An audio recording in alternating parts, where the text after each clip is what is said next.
పరమ పవిత్రమైన తిరుమల కొండకు పాదపీఠంగా భక్తి సామ్రాజ్యానికి ముఖద్వారంగా వెలసిల్లుతున్న అలిపిరి అటు తిరుమలకు వెళ్లి వచ్చే ఘాట్ రోడ్లకు నడకదారికి కేంద్రంగా ఉంటుంది. తిరుమల కొండకు వెళ్లే మెట్ల మార్గానికి ప్రథమ సోపానమే అలిపిరి.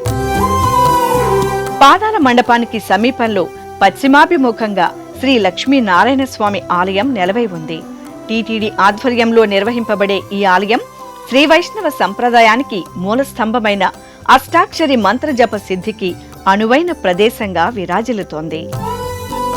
ప్రశాంతమైన ఆలయ ప్రదక్షిణ మార్గంలో కొలువుదీరిన ఆంజనేయ స్వామిని చిన్నారుల పాలిట శ్రీరామ రక్షగా భక్తులు భావిస్తారు. 15వ శతాబ్ది నాటి ఈ ఆలయంలో వైఖానస ఆగమ శాస్త్రానుసారం పూజాధికాలు జరుగుతాయి. ప్రధాన గోపురం నుండి ఆలయ ప్రవేశం చేయగానే మండపానికి ఎడమవైపు ఆండాళ్ అమ్మవారు, కుడివైపు శ్రీ పెరియాళ్వార్ దర్శనమిస్తారు.